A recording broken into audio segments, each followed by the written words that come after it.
हिंद साथियों, अगर अभी तक आपने हमारे चैनल सोशल जंग को सब्सक्राइब नहीं किया है तो सब्सक्राइब जरूर करें और बेल आइकन दबाना ना भूलें ताकि हर लेटेस्ट धमाकेदार खबरों की अपडेट आप तक पहुंचाई जा सके।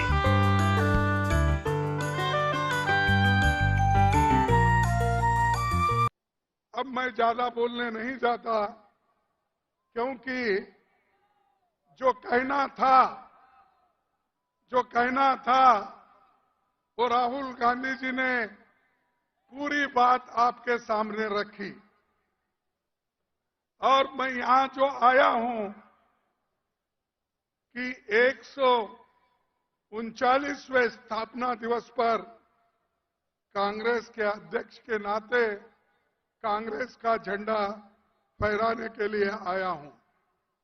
ये नागपुर इतना पवित्र स्थल है जहां गांधी जी, डॉक्टर बाबा साहब अम्बेडकर, ये सभी लोग यहां पर देश के लिए काम किए, समाज के लिए काम किए और सामाजिक न्याय के लिए वो लड़े हैं।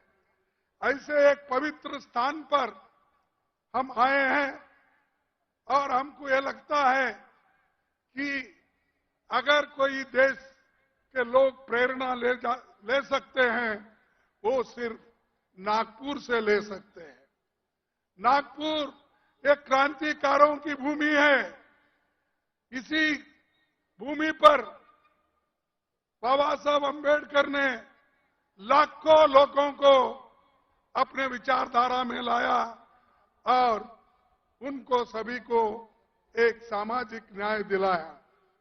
महात्मा गांधी जी भी वर्धा और यहां पर कम से कम 2600 दिन यहां पर उन्होंने गुजारा है।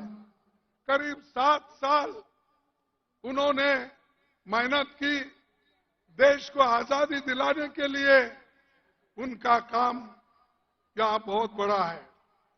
देश के कोने कोने से लोग यहां आकर उनका सलाह लेते थे और देश को आजादी दिलाने के लिए क्या करना, इस विचारधारा का यहां पर बात होती थी। लेकिन भाइयों, यहां दो है, एक प्रोग्रेसिव यानी प्रगति पर विचारधारा डॉक्टर अंबेडकर की है और दूसरे तरफ हमारे पीछे आरएसएस का बंगला है, क्योंकि आरएसएस भी जो पैदा हुई यहीं से हुई और आज यही आरएसएस देश को बर्बाद कर रही है। मोदी आरएसएस का झंडा लेके आगे जा रहे हैं और उसके पीछे आरएसएस है। इसीलिए आप सोचना चाहिए, आपकी बड़ी जवाबदारी है। जब तक आप नहीं उठेंगे तब तक ये जो समानता का एक झंडा है ये आप नहीं फहरा सकते हैं। तो भाइयों, मैं यहां से इतना सबको विनती करूंगा कि पिछले 10 साल में देश में भाजपा और राष्ट्रीय स्वयंसेवक ये देश को तंग कर रहे हैं और ये जो संघ की सरकार है, अगर इसको नहीं रोक सके तो देश बर्बादी की ओर जाएगा और लोकतंत्र खत्म हो जाएगी। देश का संविधान जो बाबा साहब अम्बेडकर और पंडित जवाहरलाल नेहरू जी ने मिलकर बनाया वो भी खत्म हो जाएगा।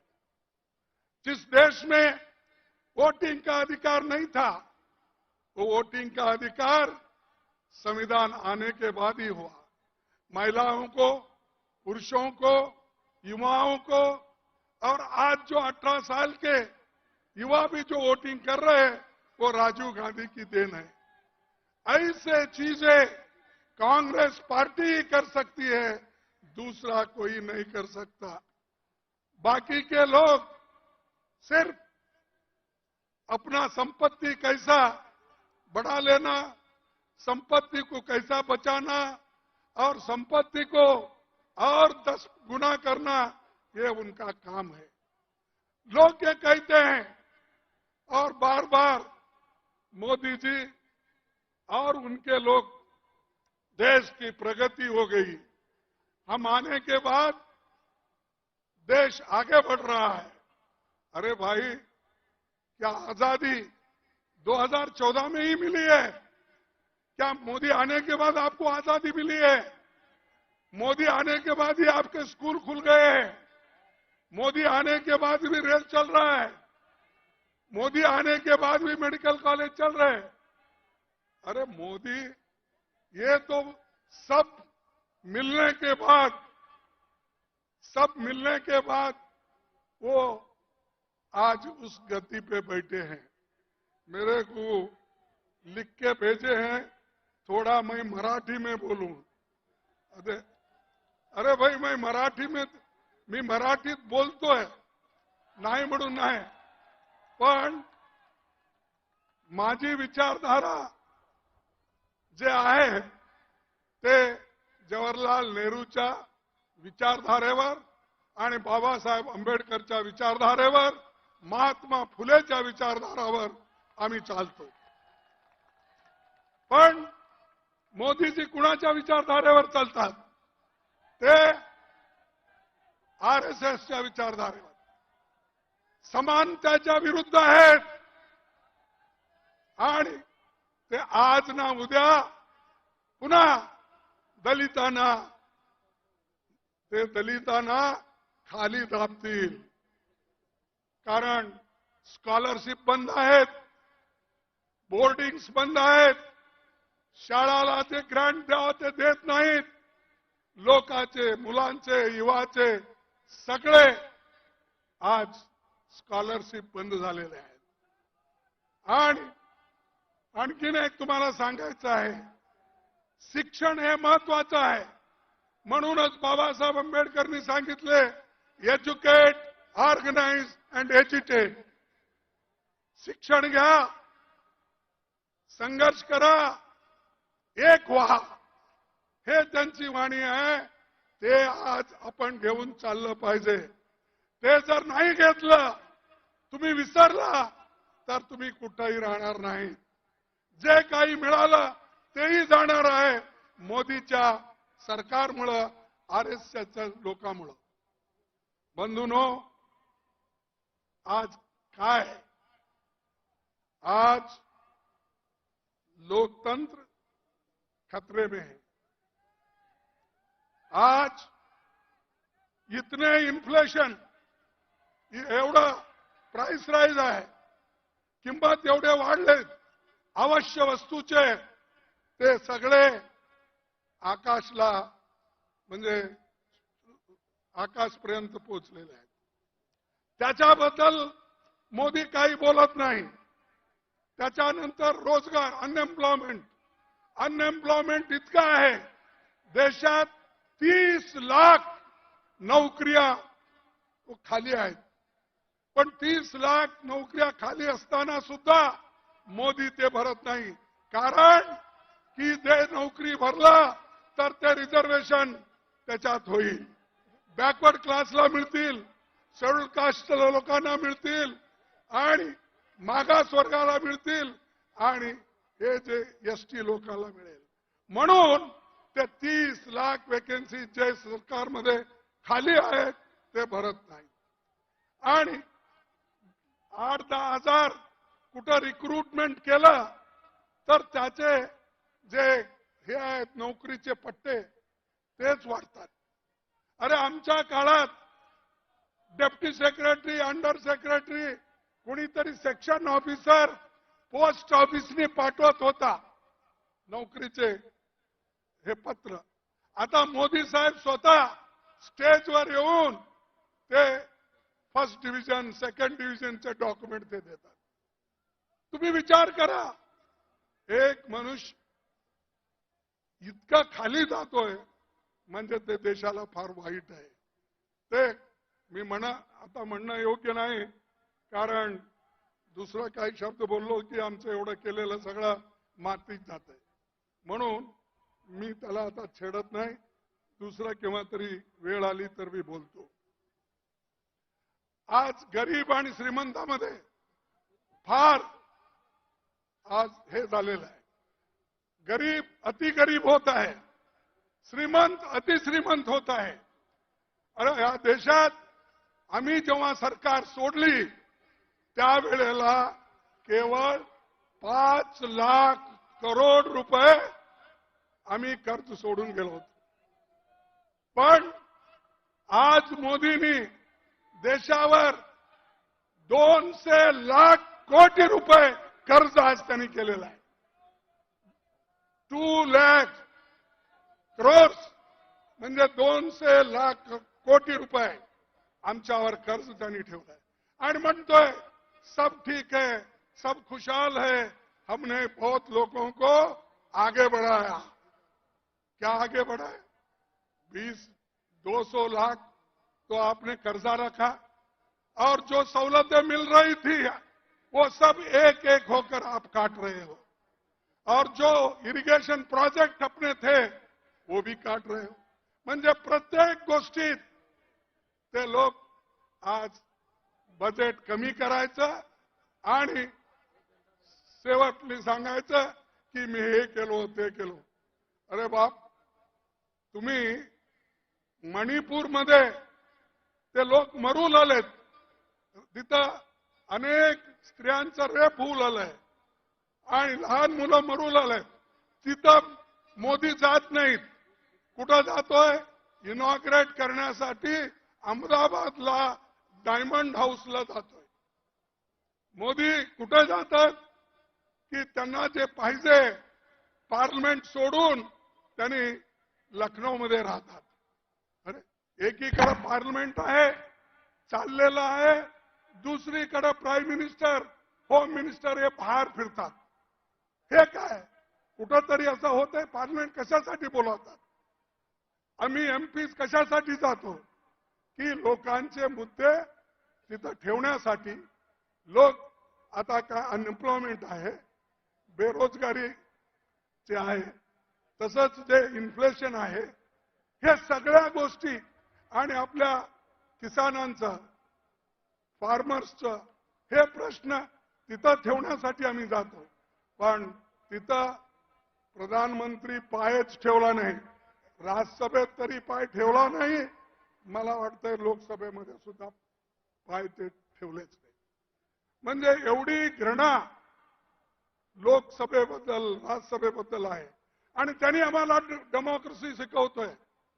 अरे डेमोक्रेसी प्रकार तुम्ही आत येत नाही आणि जे लोक पार्लमेंटमध्ये येऊन जे गॅस सोडले, वरून उडून आले, ते कसं आले, कोण आणलं? आज मी सांगतो तुम्हाला, एक बीजेपीचा एमपी त्यांना साईन करून दिला होता आणि त्याच्यामुळं ते सगळं झालं. पण ते एक एमपीला रक्षण करण्यासाठी, त्या एक एमपीला वाचवण्यासाठी 146 एमपीजना बाहेर घातले. आपल्या लोकांना बाहेर गाऊन सगळे कानून सगळे पास करून घेतले. हे क्या लोकतंत्र आहे? हे प्रजातंत्र आहे? नाही. नाही तर तुम्हाला त्यांना लेसन शिकवावं लागतंय, धडे शिकवावं लागतंय. तुम्ही जर त्यांना धडा नाही शिकवला पुन्हा हेच करणार तो. हे आता जसं आपले राहुल गांधीजी सांगितले, इंडिया अलायन्स हे एक होऊन बीजेपीच्या विरुद्ध आम्ही फाईट करणार आहोत. आणि इंडिया अलायन्स एक झालं तर बीजेपी कुठंही तुम्हाला दिसणार नाही. अशी शक्ती या इंडिया अलायन्स मध्ये आहे. पण त्याला कसं खतम करावं, आमच्यामध्ये कसं डिवाइड करायचं ते त्यांनी सुरू केलंय. आतापासून काय काय करता मंत्र मला माहित नाही, कारण हैदराबादमध्ये एक स्पीच मी त्यांचा ऐकला, जर रेवंत रेड्डीने काहीतरी एक भाषण केला, त्यावेळेला त्यानं सांगितलं राजस्थानमध्ये त्यांनी सांगितलं जर तिथला गॅलोट हा जादूगार आहे तर मी चमत्कार करणारा माणूस असं त्यांनी सांगितलं. म्हणजे त्यांनी सगळ्यांना कोणत्याही रीतीने दाबून ठेवण्याचं काम करतोय, खोटं बोलतोय आणि त्याच्यासारखं खोटं बोलणारा माणूस कुठेही तुम्हाला मिळणार नाही. काय केलं त्यांनी सांगितलं तुम्हाला 2-2 कोटी नोकरी प्रतिवर्ष देतो म्हणला की नाही? मग मिळाले. कसं मिळत नाही हो? का तो प्रधानमंत्री आहे खोटं बोलतोय? 15 लाख रुपये तुम्हाला देतो म्हणला, दिला नाही दिला. मग का प्रधानमंत्री खोटं बोलतोय का आम्ही सांगणारे खोटं बोलतोय? आणि हेच पार्लमेंटमध्ये असं सांगतोय. आता पुन्हा एक नवीन चमत्कार करू लागलाय. आता सगळं सोडून, काम सोडून, लोकांचे कठीणाई सोडून, आमच्या किसानचे मुद्दे सोडून, अनएम्प्लॉयमेंटचे मुद्दे सोडून आता सगळं देवाकडे लागलाय. देवाकडे लागून ह्या इलेक्शन मध्ये ते सगळं एक एक करून भजन करत तुमच्याकडे येईल. तर बंधूंनो, तुम्ही त्या कशालाही बघू नका. देशासाठी, देश वाचवण्यासाठी तुम्हाला इंडियाला महत्व द्यायचं आहे. देशाला वाचवणं, संविधानाला वाचवणं, लोकतंत्राला वाचवणं हे तुमचं आधी कर्तव्य आहे. हे जर उरलं किंवा याला तुम्ही जर वाचवलं तर सगळं वाचतंय. त्यासाठी मी जास्त बोलत नाही, कारण यांच्या काळात मी जास्त सांगत नाही. आणि मीडियाच्या लोकांना सांगितलं, सर राहुल जी इनको पाप कहने से कुछ नहीं होता. ये मीडिया के लोग जो है ना, ये काम करने वाले हैं. इनके पीछे जो है ना उनको पकड़ना पड़ता हमको. इनके पीछे जो कॉरपोरेट कंपनीज है ये तो पाप मजदूर है, सैलरी लेने वाले हैं. नहीं तो उन्होंने अगर रिपोर्टिंग ठीक नहीं करे तो दूसरे दिन निकाल देते हैं. तो वो डर के वो मालिक जो बोलता वही लिखते हैं. तो इसीलिए हमको यही कहना है कि यहां करके कॉरपोरेट कंपनियां, अमीर लोग जो कांग्रेस को खत्म करने के लिए मोदी को सपोर्ट कर रहे हैं, मोदी को फंड दे रहे हैं, उसके तरफ हमको देखना है. तो इससे मैं ज्यादा सवाल नहीं उठाता हूं. हम जो तेलंगाना में जीते, जरा हमारा हौसला बढ़ा. कर्नाटक जीते, ये सब हमने जीते. लेकिन एक 2-3 स्टेट में हमको थोड़ा धक्का लगा है. और वो धक्का लगने से आप मायूस होने की जरूरत नहीं. हिम्मत रखो, हम लड़ेंगे, किसको डरेंगे नहीं. डरने का सवाल नहीं. अरे ऐसे ब्रिटिशरों को हमने भगाया है, क्या मोदी को डरेंगे? क्या बीजेपी को डरेंगे? क्या आरएसएस को डरेंगे? अरे वो लोग तो डर के ब्रिटिश के गवर्नमेंट में काम करते थे. वो लोग डर के उनके साथ दोस्ती की है. ये डर के माफी नामा मांग लिए. तो ये लोग डरपोक है. ऐसे लोगों के खिलाफ लड़ना, आप तो बहादुर लोग हैं. और जैसा कि अभी राहुल गांधी जी ने कहा, आप तो शेर है, बब्बर है. लेकिन शेर कभी घास खाता है? नहीं, तो शेर है आप. तो इसलिए भाइयों, मैं ज्यादा चीजें आपके सामने नहीं रखना चाहता. जो चीजें पार्लियामेंट में भी घटे, और आज हमको ब्लेम करते हैं मोदी ये ब्लेम करते हैं कि कांग्रेस वाले, अपोजिशन वाले पार्लियामेंट में नहीं आ रहे। अरे पार्लियामेंट के बाहर निकालने वाले ही आप हो, हमको बात करने के लिए नहीं देते। हमने सिर्फ इतना ही पूछा, जो दो चार लोग अंदर आ गए वो कैसा आए, क्यों आए, उसके पीछे कौन है। अगर उसके जगह आज बीजेपी के एमपी के बजाय कांग्रेस का एमपी अगर कोई होता तो हमको कलंकित करते थे, बदनाम करते थे। लेकिन ये लोग एक एमपी को बचाने के लिए 140, 147 लोगों को इन्होंने बाहर डाला। ठीक है, हम लड़ेंगे और लड़ते रहेंगे। उसके बाद में जितने काले कानून जो हमारे लोगों के खिलाफ है, वो क्रिमिनल लॉ हो या दूसरा, वो ब्रिटिशर का नाम बोल के ये कर रहे हैं। भाई आपको सपना अभी गिरा क्या? जब वाजपेयी थे 6 साल आपने हुकूमत की, क्यों नहीं उस वक्त ये कहा आपने नहीं किया?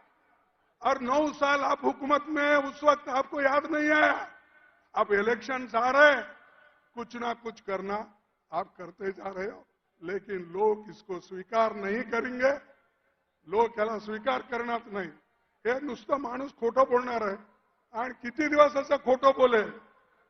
आणि लोक, मी ते नांदेडमध्ये एकदा सांगितलं होतं, त्यांचं तत्व काय, खोटं बोला पण रेटून बोला।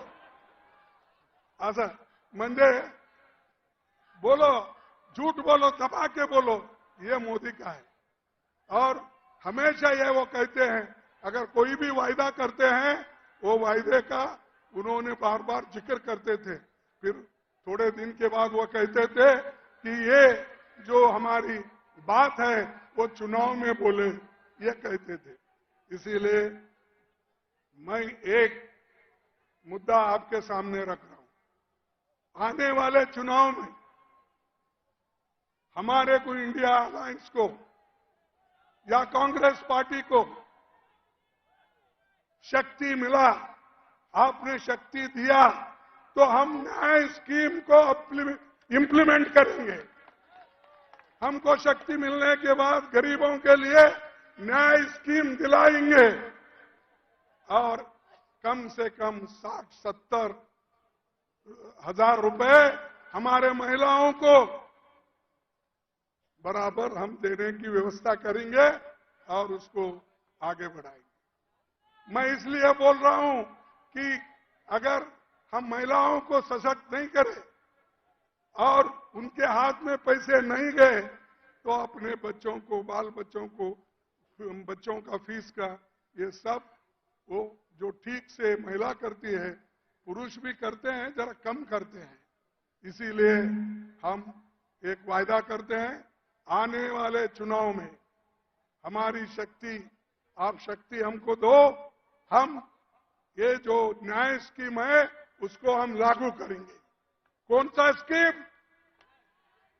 अरे वो पैसे लेने को भी आपकी आवाज कम है। न्याय स्कीम हम जो कहे हैं वो करें, बोले तैसे चाले त्यासी बंधावे। हाँ, हम तो जो बोलना है वो बोलते हैं और करते भी है, तुम उनकी बात नहीं सुनते हो। इसीलिए मैं ज्यादा न बोलते हुए मैं इतना ही कह के मेरे बात को समाप्त करता हूं। और राहुल जी जो लंबी बात करे, हाँ, और उन्होंने जो हमको बताया उसको मैं उनको धन्यवाद देता हूं और एक अपील करता हूं। साथियों, 139 साल पुरानी कांग्रेस पार्टी का बहुमत गौरवशाली इतिहास है। आप लोग और आपके पूर्वज तमाम ऐतिहासिक घटनाओं के साक्षी रहे हैं। इस मौके पर मैं देश भर के कांग्रेस जनों से अपील करता हूं कि वे पार्टी से जुड़े विभिन्न भाषाओं के पुराने साहित्य, फोटो, महत्वपूर्ण नेताओं के पत्र और ऐतिहासिक दस्तावेज को पार्टी के दिल्ली हेडक्वार्टर में स्कैन करके भेजे, उनको वेरीफाई करके चुनिंदा दस्तावेजों को हम कांग्रेस के आर्काइव में रखेंगे। जिनसे दस्तावेज मिलेंगे उनका नाम भी लिखेंगे, ये इतिहास के पन्नों में जाएगा। जो भी आपके पास कांग्रेस के बारे में लिखे हुए कागज है, जो महात्मा गांधी जी के हो, पंडित जवाहरलाल नेहरू जी के हो, वल्लभ भाई पटेल के हो, अब्दुल कलाम आजाद के हो, किसके भी हो, जैसा कि यहाँ पर 3 तो हमारे अधिवेशन हो गए और फैजपुर जो वहां पर भी एक नेहरू जी के नेतृत्व में फैजपुर में भी एक अधिवेशन हुआ।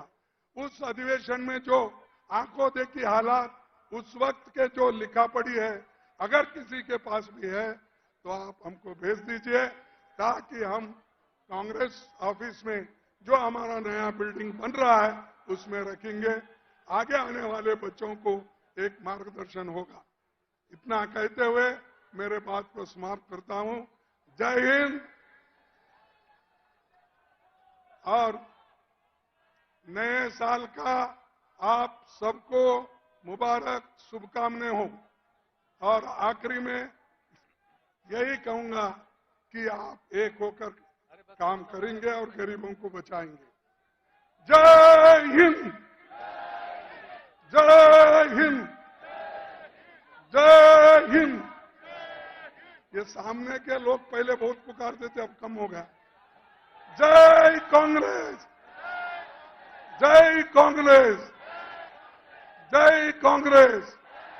आप सभी को धन्यवाद और जय भीम।